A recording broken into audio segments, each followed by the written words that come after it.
Selamat datang di kuliah Aljabar Linier.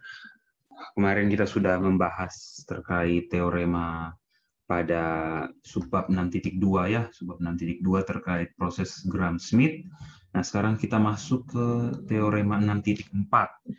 Tapi sebelum itu, kalian bisa melihat ya sebuah narasi singkat pada halaman 343 terkait inti dari proses Gram-Schmidt. Ya, kita akan cerita sedikit. Nah, jadi misalkan kita punya himpunan dua anggota W1 dan W2 itu basis gitu ya. Nah, itu misalkan ini adalah basis dari suatu subruang. Katakanlah subruangnya namanya W. Gitu ya. Nah, kemudian muncul pertanyaan. Gitu ya. Pertanyaannya adalah seperti ini. Gitu ya. Muncul pertanyaannya begini, apakah bisa gitu ya, apakah bisa membuat basis dari si himpunan ini ya, W1 dan W2 gitu ya, sehingga ya basis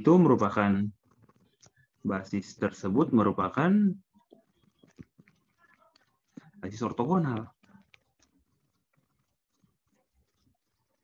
gitu. Nah, itu pertanyaannya gitu. Bisa tidak ya kita create suatu basis yang ortogonal dari basis yang sudah kita ketahui. Nah, disinilah digunakan suatu proses Gram-Schmidt ya. Jadi dikasih suatu ilustrasi, misalkan kita punya, anggaplah ini vektor di R2 gitu ya. Misalkan kita punya di sini ada namakan vektor W1 dan juga di sini kita punya misalkan vektor W2 yang adalah basis dari si subruang W. Kemudian kita mau buat basis baru gitu ya, yang mana anggotanya itu ortogonal. Ortogonal artinya apa? Hasil kali dalamnya 0. Nah, sekarang caranya bagaimana? Kalau kalian lihat gitu ya, di situ pertama dibuatlah yang namanya ini basis baru V1 V2 gitu ya, di mana V1-nya itu sama dengan W1 gitu ya. V1 sama dengan W1, ini saya perpanjang sedikit ya. Saya perpanjang. Ya, V1-nya itu W1 dan V2 itu adalah ini suatu gitu ya, suatu anggota gitu ya yang diperoleh dari hasil apa nih, kalau kita lihat di sini ini kan adalah hasil pengurangan dari W2 dan W1 gitu ya. Gitu. Kalau Anda bisa lihat di situ gitu kan, kalau kita punya suatu gitu ya vektor, ini kan kita punya W1 seperti itu, W2 seperti demikian kan, kalau kita lihat gitu ya, gitu kan, ini kita punya W1 sepanjang ini, kita punya W2 ini kan, berarti kalau saya taruh panah di sini gitu ya, yang sepanjang sampai ke ujung panah biru itu kan kita apa? Kita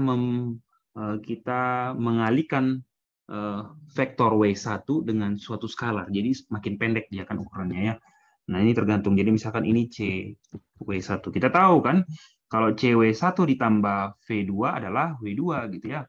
Vektor CW1 ini dikalikan skalar C ya. C-nya itu skalar bilangan real. Jadi CW1 ditambah V2 kita tahu itu apa? Itu adalah W2. Nah, sekarang berarti W2 itu adalah V2 adalah W2 dikurang CW1. Sekarang kita mau cari si skalar C ini apa?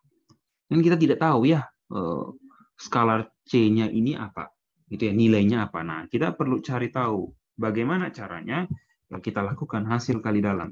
Kita harapkan apa? Membentuk V2 sehingga kalau V2 dihasil kali dalam dengan V1 yang adalah W1 jadinya apa? 0. Gitu ya. Jadi apa? Ya, kita di sini dapat V2 hasil kali dalam dengan W1 itu hasilnya 0. Gitu. Maunya harapannya. Sekarang kita lihat V2 kita apa? V2 kita itu adalah W2 dikurang CW1. jika hasil kali dalam dengan W1. Nah, berdasarkan definisi, ini apa? Ini sama dengan hasil kali dalam W2 dengan W1, gitu ya. Ditambah hasil kali dalam dari apa? Minus CW1 dengan W1. Nah, berdasarkan sifat, ini adalah hasil kali dalam W2 dengan W1. Gitu ya, hasil kali dalam W2 dengan W1. Ya, oke. Kemudian di sini kita punya apa? Kurang, berarti skalar C gitu ya, dikali hasil kali dalam W1 dengan W1. Ini W ya. Oke. Ya, ini kita dapatnya apa? Berarti kalau C dipindahkan ke sebelah, ini C dikali hasil kali dalam C dikali hasil kali dalam W1 dengan W1, itu apa? Hasil kali dalam W2 dengan W1. Ini, sorry, ini.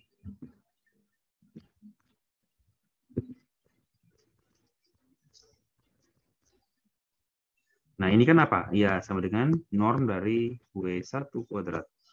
Sama dengan hasil kali dalam W2 dengan W1. Berarti dari sini kita punya apa? Ya, ini kita dapat C sama dengan apa? Hasil kali dalam W2 dengan W1 per norm W1 kuadrat. Sekarang pertanyaannya, Pak, kalau saya hasil kali dalam W1 dengan V2 sama dengan 0, iya, itu sama saja. Nanti Anda akan dapat hasil yang sama ya. Kalau W1 dengan V2 pun kan kita harapannya apa? 0 ya. Oke, ini kan jadinya apa? Ini kan jadinya W1 dengan W2 dikurang C W1. Jadi ya, ini kan sama dengan apa nih?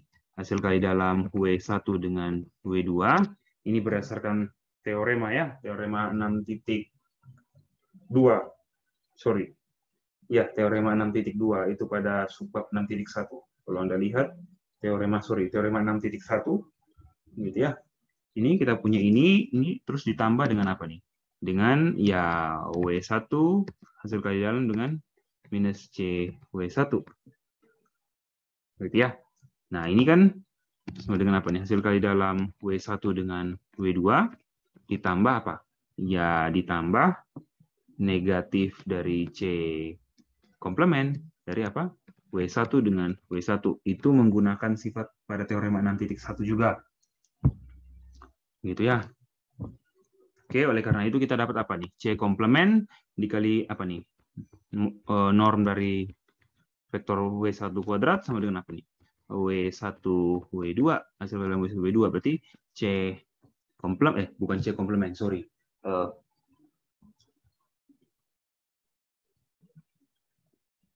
Oke, nah dari sini kita punya ini sama dengan apa nih? Ini hasil kali dalam W1 dengan W2 per norm W1 kuadrat. Gitu ya. Nah, conjugate, sorry, komplement, mohon maaf ya. Nah, dari sini kita punya berarti apa? Ya, ini C sama dengan apa? Berarti karena ini skalar berarti sama dengan apa? Ya, hasil kali dalam W1 W2 komplement dibagi apa? Norm W1 kuadrat hasilnya sama. Hasil kali dalam W2 W1 per norm W1 kuadrat. Nah, dari sini ya kita dapat berarti ya.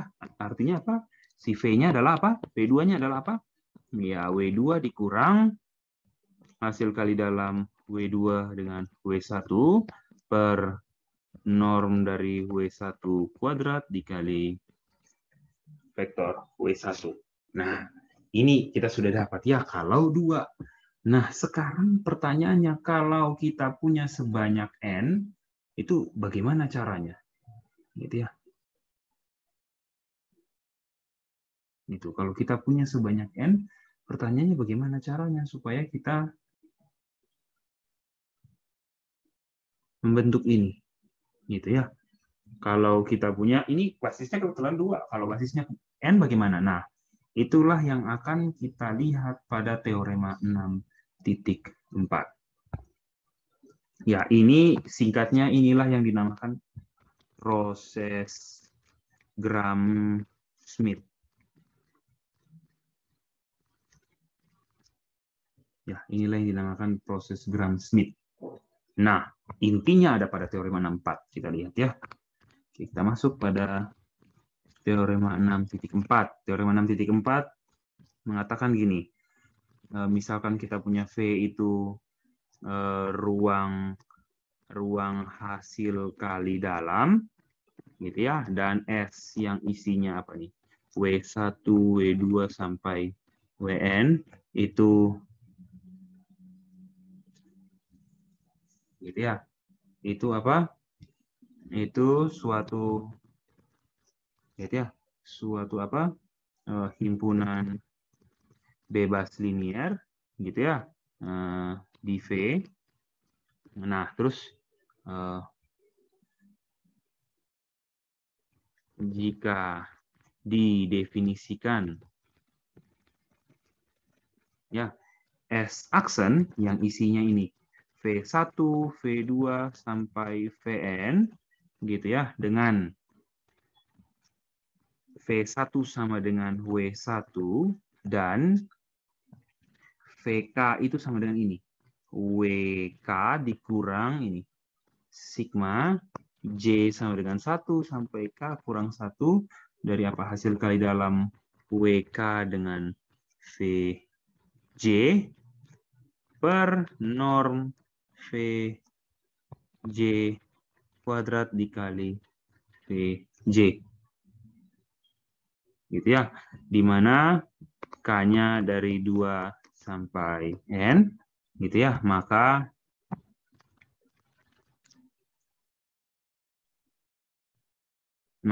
S aksen adalah apa nih? Kalau kita lihat di sini, S aksen adalah himpunan, gitu ya, ortogonal, gitu ya, dengan ini. Span dari S aksen itu sama dengan span dari S. Yang pertama kita sudah tahu ya, kalau himpunan yang ortogonal pasti bebas linear. Itu jangan sampai lupa. Gitu ya, itu kita sudah buktikan di kita sudah buktikan di akibat 2. Saya sudah berikan ke Anda ya. Oleh karena itu kita coba buktikan apa? Spannya sama. Nah, tapi pertama buktikan dulu ini ya. Pernyataan ini ya berlaku. Nah, oke. Sekarang kita mulai ke buktinya. Nah, buktinya di sini itu dengan metode induksi. Induksinya pada apa? Pada N.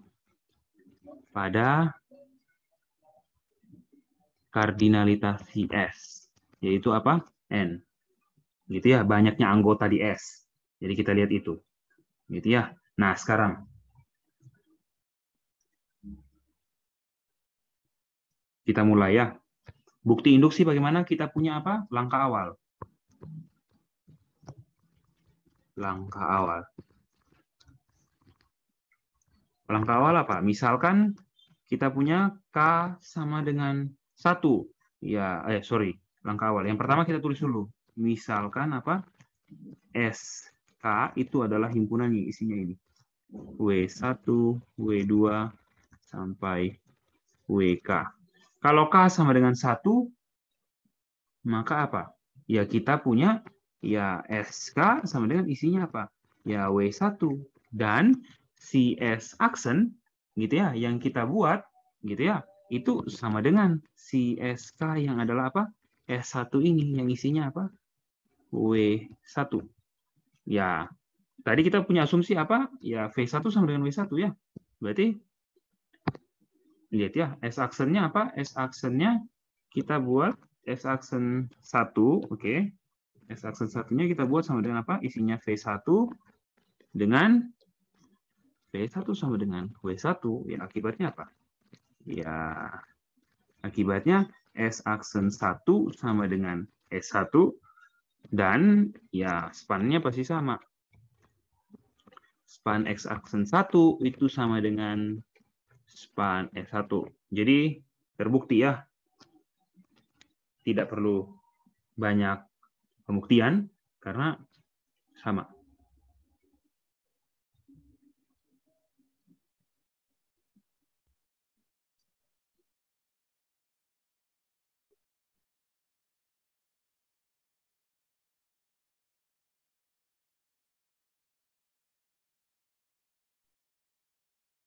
Oke, nah terus kemudian masuk langkah induksi.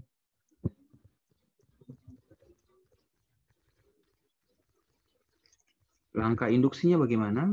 Asumsikan. Ya, ini untuk N.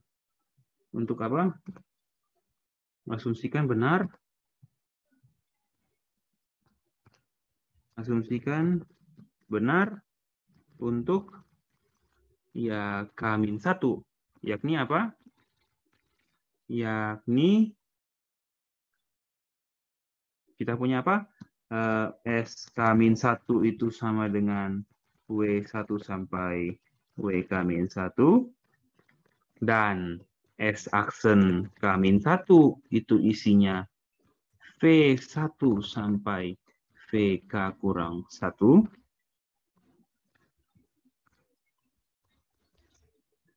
V1 sampai VK kurang 1. Gitu ya.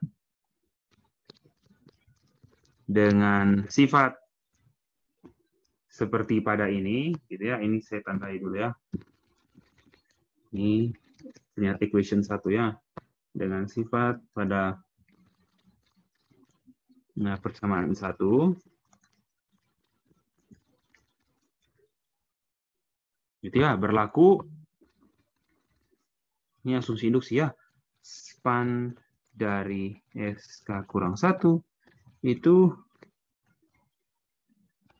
span dari SK kurang 1 sama dengan span dari S aksen K kurang 1.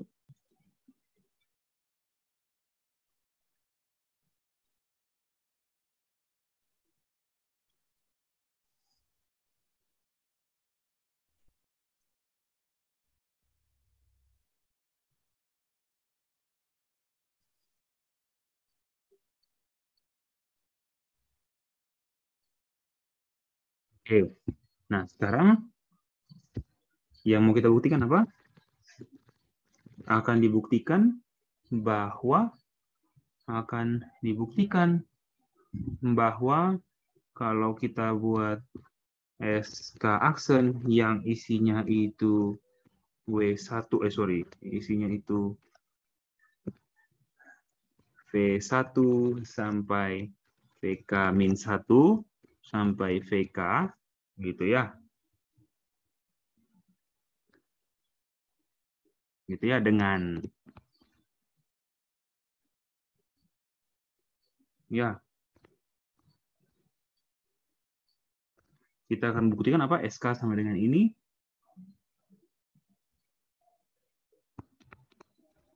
juga punya sifat yang sama. Ya, yaitu apa? Ya, berlaku juga dengan seperti di atas dan memenuhi sifat apa? Span-nya itu sama span SK aksen sama dengan span SK. Gitu ya. Nah, dengan apa kita punya di sini? VK itu gitu ya. Diperoleh dari apa? S aksen K kurang 1 dari persamaan 1. Gitu ya. Jadi maksudnya ya kita tahu kalau apa? Ya VK itu gitu ya. Nah, ini SK diperoleh dari VK1 kenapa? Karena kalau kita lihat di sini ya saya kasih kurung, kita tahu VK itu sama dengan apa? WK dikurang sigma itu ya, sigma J sama dengan 1 sampai K kurang 1 dari WK dengan VJ per norm VJ kuadrat VJ. Gitu ya. Maksudnya VK-nya dibentuk dari apa? V1, V2 sampai VK kurang 1 dari si SK kurang 1 pada asumsi ini. Gitu ya. Jadi kalau kita punya N anggota, kalau sejumlah K anggota, pertanyaannya memenuhi tidak. Oke, sekarang kita lihat nilai VK. Pandang nilai VK.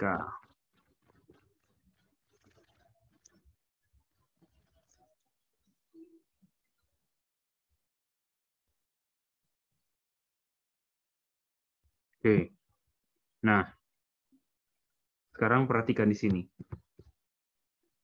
VK itu pasti nilainya tidak 0.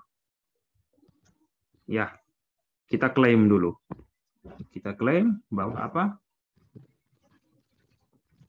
Nilai VK itu tidak 0. Mengapa? Ya, dengan kontradiksi, kita coba ya.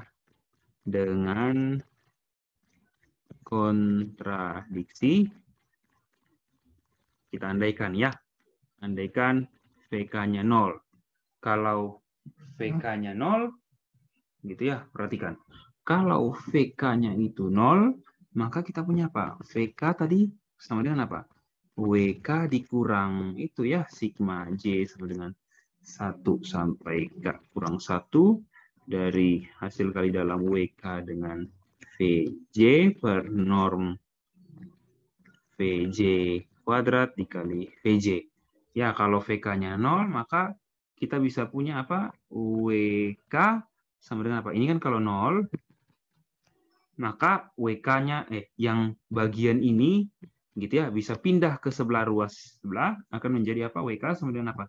Sigma J sama dengan 1 sampai K kurang 1 dari apa? Hasil kali dalam WK dengan VJ per norm VJ kuadrat dikali VJ.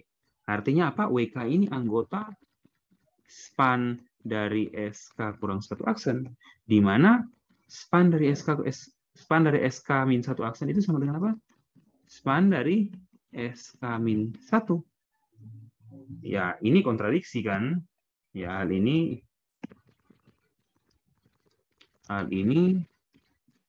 ya kontradiksi dengan apa?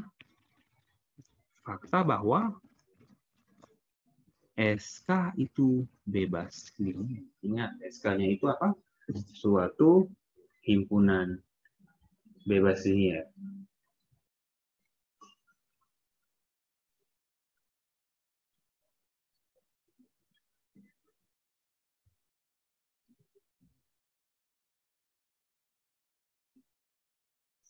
Oke, sekarang kita sudah buat VK-nya seperti itu.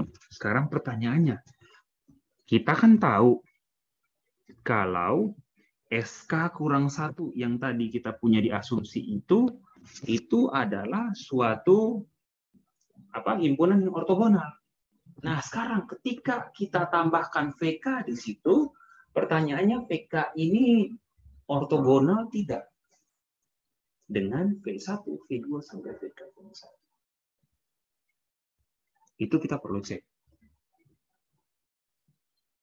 Gitu ya. Jadi yang pertama kita sudah tahu di sini ya. Jadi kesimpulannya apa? Dari sini kita punya kesimpulan VK-nya tidak 0. Selanjutnya kita coba cek hasil kali dalam VK dengan VI. Ini untuk I dari mana? Untuk I1 sampai K kurang 1. Kita mau cek. Kalau kita hasil kali dalam, nilainya 0 tidak.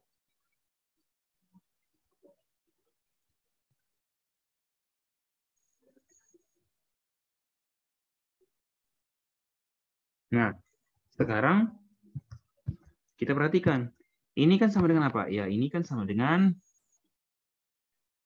VK itu kan sudah kita punya di sini. Nih, ini VK gitu ya. Di sini nih, yang kasih merah nih. Ini VK-nya. Berarti kalau kita hasil kali dalam dengan VI, berarti itu sama dengan apa? Ya, hasil kali dalam WK dikurang. Hasil kali dalam WK dengan VI, kurang lagi. Hasil kali dalam WK dengan VI, baru kurang sigma. J sama dengan 1 sampai K kurang 1. Hasil kali dalam ini WK dengan VJ per norm VJ kuadrat dikali apa? Hasil kali dalam VJ dengan VI. Ini VI ya. Kita tahu karena I-nya dari K 1 sampai K kurang 1, Dan gitu ya, lihat ya. SK kurang 1 aksen itu himpunan ortogonal. Akibatnya apa? Hasil kali dalam VJ dengan VI itu nilainya cuma 2. Yang pertama 0 kalau J tidak sama dengan I, dan norm VJ kuadrat kalau J sama dengan I. Artinya apa? Ini, bagian ini akan meninggalkan ini. Lihat ya, ini kan jadi apa? Sama dengan kita punyanya apa? Hasil dikali dalam WK dengan VI, gitu ya, dikurang, gitu ya. Sekarang dikurang apa?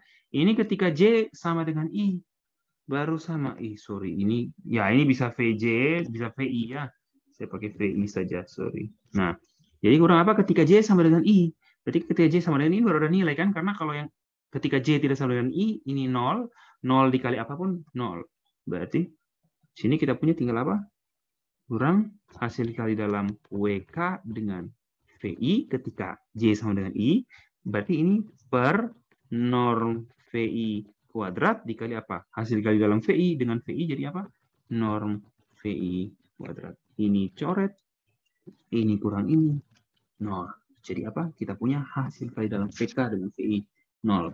Berarti terbukti apa? SK aksen itu himpunan ortogonal. Bebas linearnya tidak perlu. Karena sudah pasti bebas linear kalau dia ortogonal. Oke, selanjutnya definisinya berdasarkan akibat 2 pada bab itu kita tahu apa? SK itu apa? Himpunan bebas linear. Nah, sekarang kita tahu apa? WK itu sama dengan WK dikurang sigma J dari 1 hasil kali dalam WK dengan VJ per norm VJ kuadrat dikali VJ. Ya, ini berlaku untuk K dari 2 sampai N. Oke, ini berlaku ya, kita tahu ya. Ini berlaku untuk semua yang ada. Nah, sekarang perhatikan. Berarti apa? Kita tahu span dari SK aksen itu sudah terhubung dari span 1. Ya, dan kita tahu PK itu anggota apa? Anggota span dari SK kurang 1. Karena apa? Si PK kurang 1, PK kurang 2 sampai P1 itu merupakan kombinasi linear dari P1 sampai PK. Jadi akibatnya apa? Akibatnya kalau kita tambahkan PK pada SK kurang 1 itu menjadi apa? SK aksen. Kita mau cek span dari SK aksen itu dari span SK. Gitu ya. Nah, dari sini, kita punya apa dulu? P anggota span. Kemudian kita tahu juga apa? SK kurang 1 aksen itu subhimpunan dari span SK kurang 1. Ya, artinya apa? Kalau kita buat SK aksen yang isinya P1 sampai PK, ini pasti subhimpunan dari SK. Berarti kalau ini sudah subset itu, maka pastilah span dari SK aksen itu subhimpunan dari span SK. Nah, sekarang kita lihat ya, SK aksen itu BBL. Maka lihat ya, SK aksen itu basis untuk ya span SK aksen ya dong, karena kita buat suatu ruang yang dibentuk oleh himpunan bebas linear SK aksen, maka basisnya adalah himpunan bebas linear itu. Ya, akibatnya apa? Dimensi dari span SK.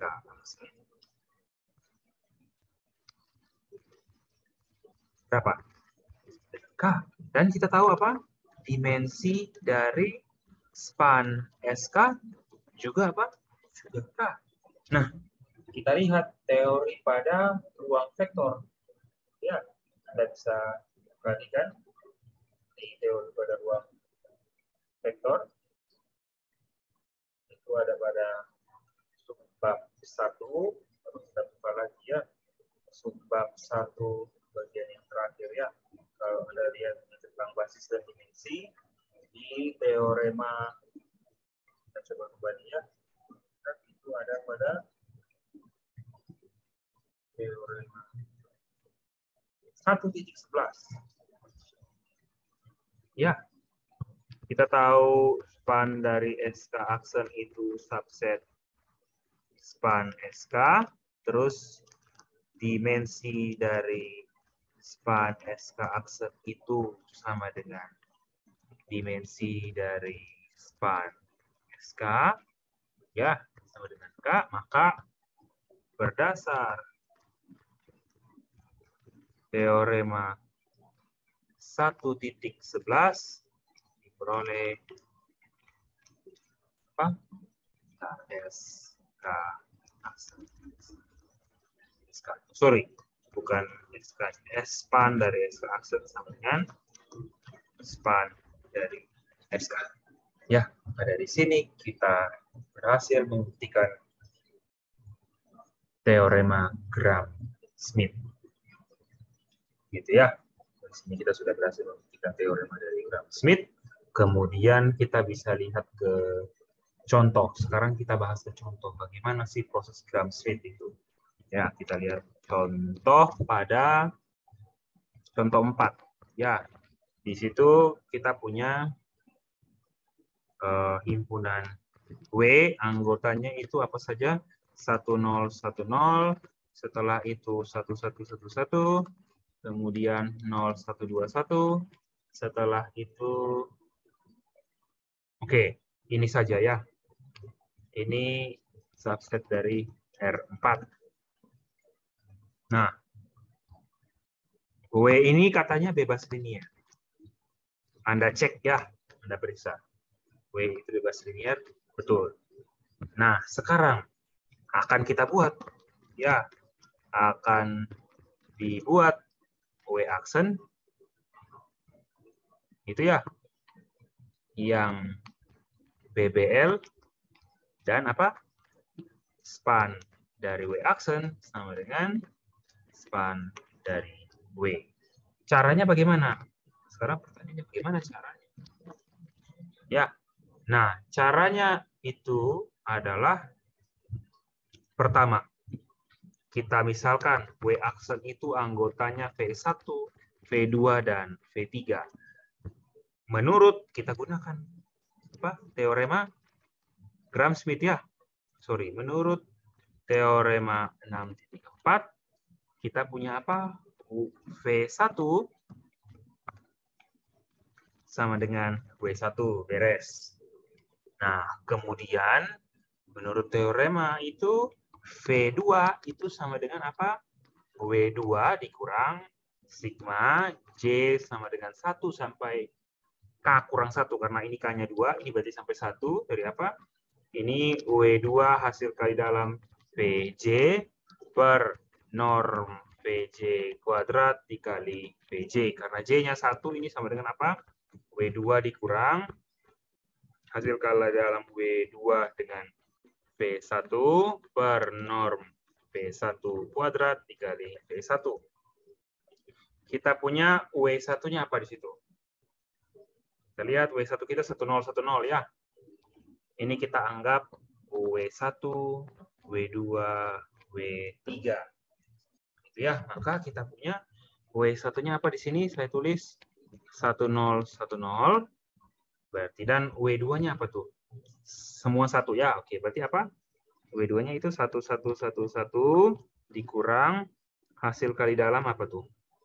Hasil kali dalam dari W2 dan V1. Hasil kali dalam 1 dengan V1 kan sama dengan W1 ya. Jadi hasil kali dalam dengan 1010 per norm V1 kuadrat. Kita cari norm V1 itu sama dengan apa?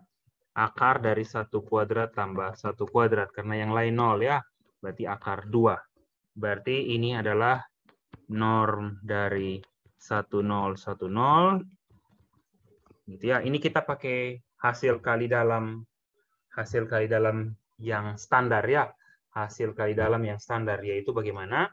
Kalau WI dengan kalau kita punya gitu ya. Kalau kita punya vektor V itu isinya V1, V2, V3, V4 dan kita punya W itu W1, W2, W3, W4, maka yang dinamakan hasil kali dalam V dengan W itu ini. Sigma dari apa? VI, WI. I dari 1 sampai 4. Berarti ini kita punya kali V1. Maka kita lihat ya, ini kan sebenarnya apa? 1 semua kurang. Ini hasil kali dalamnya apa? 1 kali 1 tambah 1 kali 0 tambah 1 kali 1 tambah 1 kali 0. Itu dapatnya 2. Bagi, ini normnya tadi akar 2 kuadrat ini juga 2, dikali apa nih? V1, 10, 10. 2 per 2, 1. Ya, berarti kita punya ini sama dengan apa? 1, 1, 1, 1 dikurang 1, 0, 1, 0. Dapatnya apa? Ya, 0, 1, 0, 1. Itulah V2-nya. Begitu. Kalau kita lihat di situ betul ya. Nah, sekarang V3-nya bagaimana? V3 itu adalah apa? W3 dikurang sigma apa? J sama dengan 1 sampai K kurang 1. Karena K kebetulan 3, maka K kurang 1 sini 2. Hasil dikali dalam W3 dengan VJ per norm VJ kuadrat dikali VJ. Maka ini kita punya W3 dikurang J-nya 1 dulu. Berarti hasil kali dalam W3 dengan V1 per, pernya bagi norm V1 kuadrat dikali V1 kurang hasil kali dalam W3 dengan V2 dia per norm V2 kuadrat dikali V2. Kita hitung. W3-nya berapa? W3 itu 0,121. Ya, oke kita tulis. Sama dengan 0,121 dikurang hasil kali dalam W3 dengan V1. V1 itu W1 ya, berarti ya itu Anda bisa hitung ya. Kalau kita hitung, itu kan jadinya apa? Entry pertama V1 dengan entry pertama W3. Itu berarti apa tuh? 0 kali V1-nya itu apa? 0 kali 1 ditambah 1 kali 0 ditambah 2 kali 1 ditambah 1 kali 0. Itu hasil kali dalamnya. Bagi norm V1 itu kita punya akar 2. Kalau dikuadratkan jadinya 2. Ini dikali V1. 10, 10. Dikurang hasil kali dalam W3 dengan V2. V2-nya itu 0101 ya. Berarti kita punya, ya kalau kita perhatikan, ini kita dapat apa? Ada 0 kali 0. Gitu ya, ditambah 1 kali 1, ditambah 0 kali 2, ditambah 1 kali 1.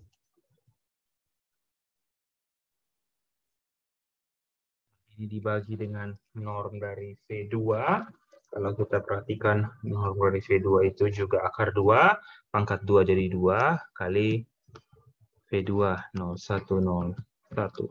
Maka ini kalau kita lihat, ini 0121, kurang ini hasilnya apa nih? 0, tambah 0, tambah 2, tambah 0. 2 bagi 2, 1, berarti tetap ini kita kurang 2 bagi 2, 1 kali ini tetap 1010. Kurang, ini 0 kali 0, tambah 1 kali 1, 1, tambah 0 kali 2, tetap 1, 1 kali 1, berarti 2. 2 per 2, nah kebetulan kita tinggal kurangi. Ini kita dapat apa nih? Dari sini, ini kurang ini, kita dapat min 1, 1, 1, 1, dikurang dengan 0, 1, 0, 1. Ini kita akan dapat apa nih? Min 1, 0, 1, 0. Itu adalah V3. Jadi kita tulis di sini ya. Kita punya himpunan W aksen. Itu V1-nya itu adalah sama dengan W1. 1, 0, 1, 0. V2-nya adalah 0, 1, 0, 1. Dan V3-nya adalah min 1, 0, 1, 0. Kalau Anda coba hasil kali dalam, maka pasti hasil kali dalam antara sebarang dua anggota W aksen pasti 0.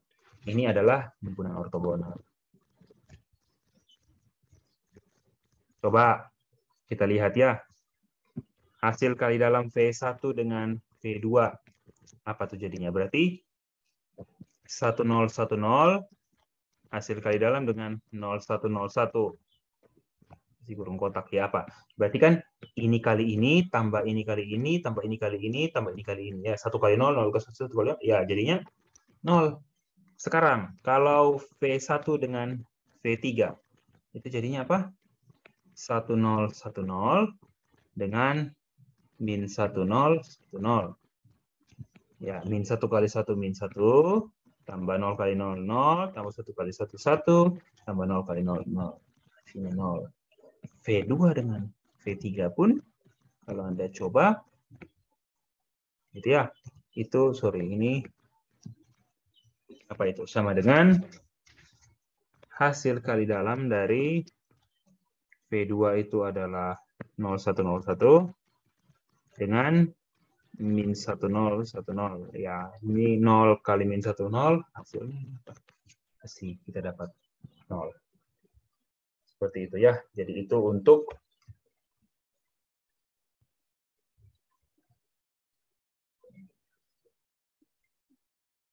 proses Gram-Schmidt.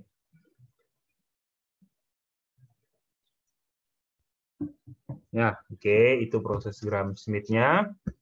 Setelah kita sudah selesai dengan proses Gram-Schmidt, terus kemudian pertanyaannya, bisa tidak? Ini kan basis ortogonal.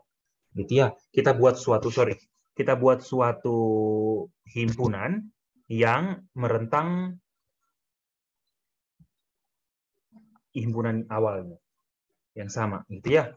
Nah, sekarang pertanyaan, bisa tidak kita buat yang ortonormal? Nah, caranya kita apa? Tinggal kita buat yang baru, gitu ya. Yang ortonormal dengan apa? Ya, anggotanya apa? Ya tinggal kita bagi, ya, kita bagi dengan normnya. Ya, jadi ini kita punya, kalau kita punya W aksen itu isinya V1, V2, V3, maka untuk ortonormal apa? Tinggal V1 per norm V1, V2 per norm V2, dan V3 per norm V3. Kita tinggal bagi dengan norm. Karena ortonormal artinya apa? Kalau kita hasil kali dalam dengan yang lain 0, dan hasil kali dalam dengan diri sendirinya 1. Gitu ya. Jadi apa? Hasil kali dalam dengan diri sendiri bagaimana? Lihat ya. Kalau VI per norm VI dengan VI per norm VI, itu kan sama dengan apa? Ya, sama dengan norm dari apa? VI per norm VI kuadrat. Ya, ini karena skalar, dia bisa keluar. Jadi apa? Norm VI kuadrat per norm VI kuadrat, dapatnya 1. Seperti itu ya. Jadi itulah inti yang dibicarakan pada teorema 6.5. Jadi 6.5 kita bisa buat basis yang ortonormal. Ya, jadinya bagaimana? Ini teorema 6.5 sajikan berikut ya. Dengan Gram-Schmidt kita bisa buat basis ortogonal. Nah, ternyata basis ortonormal gampang. Caranya bagaimana? Semua anggota basis itu kita bagi dengan normnya. Tapi ingat, ini berlaku hanya pada ruang vektor yang didefinisikan apa? Ruang hasil kali dalamnya. Seperti itu. Jadi, teorema 6.5 bagaimana? Kita punya misalkan V itu apa? Ruang hasil kali dalam, gitu ya, dengan kita misalkan dimensi V itu N, gitu ya. Nah, dibilang apa? Dibilang apa? Maka V itu punya basis ortonormal. Basis ortonormalnya namanya apa? Beta. Nah, lebih lanjut, katanya, gitu ya, untuk X anggota V, gitu ya, sebarang, dan beta yang adalah ini, V1, V2, sampai Vn, ya, itu maka apa? X itu sama dengan ya ini, sigma dari apa? Hasil kali dalam X dengan VI, koefisiennya itu hasil kali dalam X dengan VI kali VI. Inilah kombinasi linearnya. Nah, sekarang buktinya bagaimana? Pertama, kita tahu apa? V itu ruang vektor. Ruang hasil kali dalam itu ruang vektor dulu ya, yang didefinisikan hasil kali dalam. Nah, V itu ruang vektor. Terus dimensi V kita tahu N. Maka V punya basis. Namakan gitu ya. Beta 0 isinya apa? W0, W1 sampai kok dari W0 lagi? Sorry, ini dari mana? Dari W1, W2 sampai WN. Pasti banyaknya juga N. Nah, berdasar teorema 6.4 Gram-Schmidt, maka kita bisa buat apa? Kita bisa buat beta aksen gitu ya, yang isinya apa? V1 sampai Vn, sehingga apa? Sehingga jangan V1 dulu, saya buat ini ya, X1 sampai Xn, sehingga apa? X1 sama dengan W1 dan XK itu sama dengan apa? WK, gitu. XK dibilang apa? WK dikurang apa? Sigma J sama dengan 1 sampai K kurang 1 dari apa?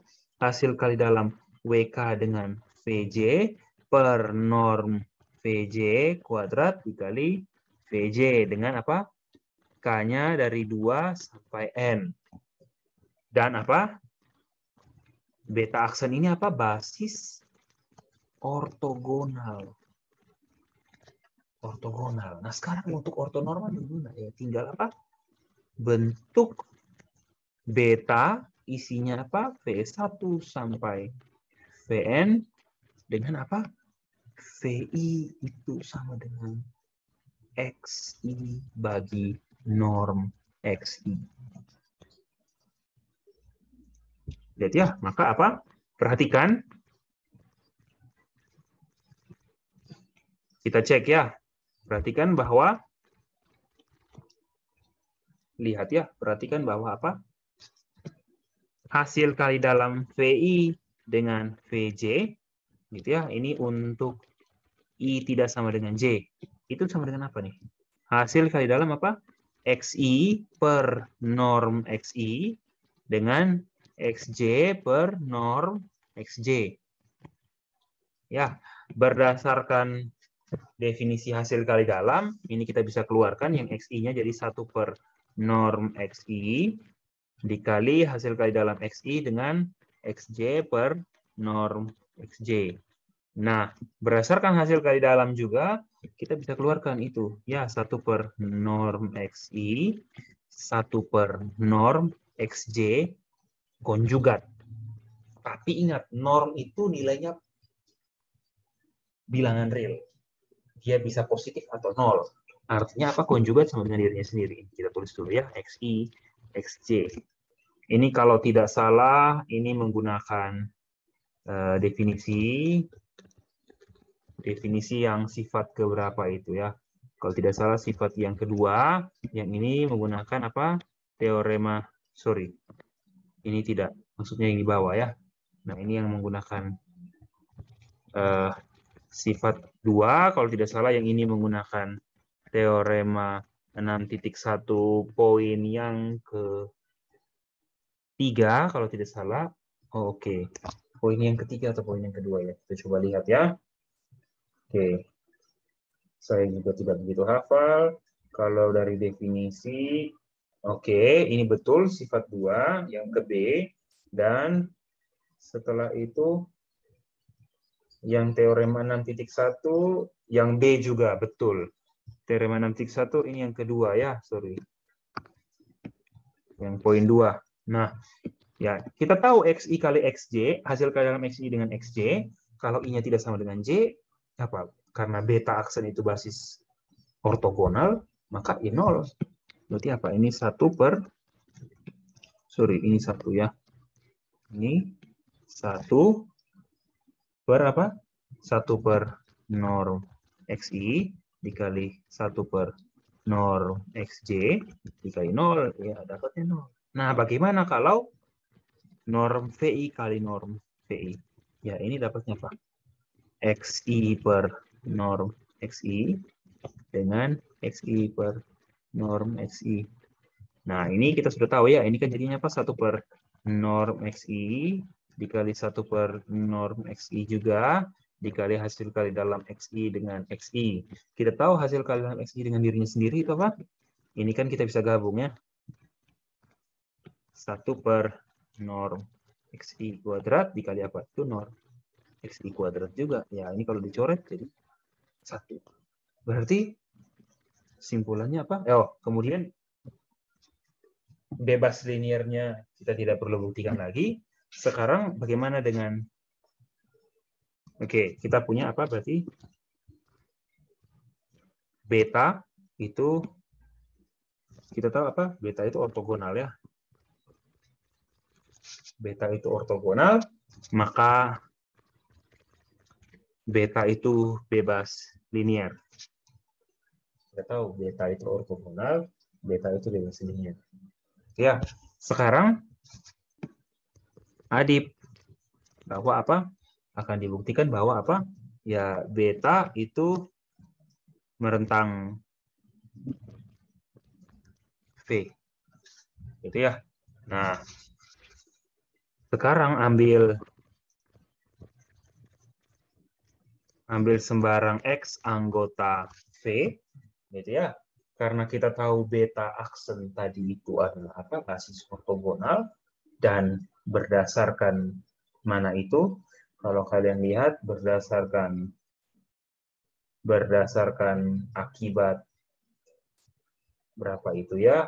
Oke, saya lihat sebentar.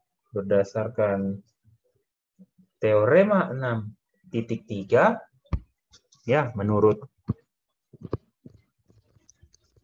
teorema gitu ya, 6.3 gitu ya. Menurut teorema 6.3 kita punya apa?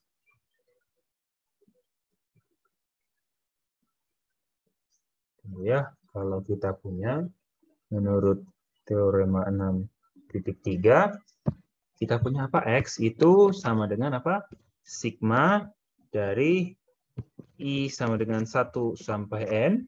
Dari apa? Hasil kali dalam X dengan XI per norm XI kuadrat dikali XI.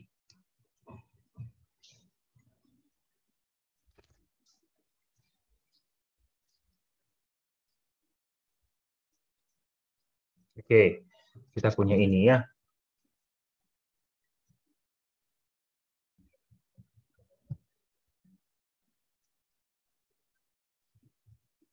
Nah, sekarang kita perhatikan di sini ya. Kita mau tunjukkan kalau apa? Kalau beta tadi itu adalah merentang anggota di V.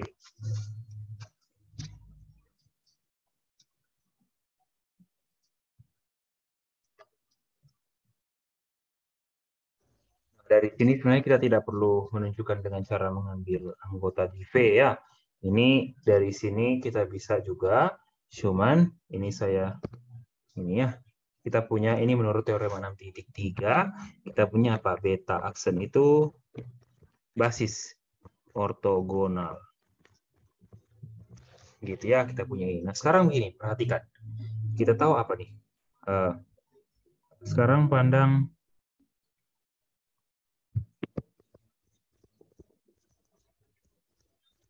span dari beta aksen.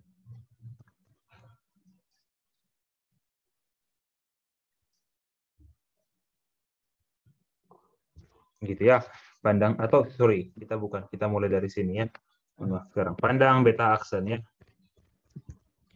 Beta aksen itu isinya apa? X1 sampai Xn. Ya, perhatikan X1 itu sama dengan apa? XI itu sama dengan XI itu sama dengan apa? XI itu sama dengan ini kan norm XI dikali VI. Ya, karena kita punya apa? VI itu sama dengan XI per norm XI. Ya, gitu ya. Ini untuk setiap I. I dari mana? 1, 2, sampai N. Nah, akibatnya apa? Akibatnya, karena XI ini berarti apa? Akibatnya beta aksen itu subhimpunan dari apa? Span dari beta. Beta aksen itu subset dari span beta. Nah, diperoleh apa? Karena beta aksen itu subset dari span beta, maka span dari beta aksen itu subhimpunan dari span beta. Nah, kita tahu span beta aksen itu sama dengan V. Berarti V subset dari span beta. Nah, kita tahu beta itu subset dari V. V adalah apa? Ruang vektor. Maka ya pasti span dari beta itu subset V. Dari fakta ini dan ini kita punya apa? Span dari beta sama dengan V. Berarti beta merentang V, berarti kita punya apa? Beta itu basis di V. Lebih khusus apa? Basis ortonormal, maka apa? Beta itu basis ortonormal. Jadi gampangnya apa? Kalau sudah dapat basis ortogonal, pakai proses Gram-Schmidt, tinggal bagi dengan normnya saja. Seperti itu ya. Oke, itu sekian dulu untuk teorema 6.5. Kita akan lanjutkan lagi ya. Terima kasih.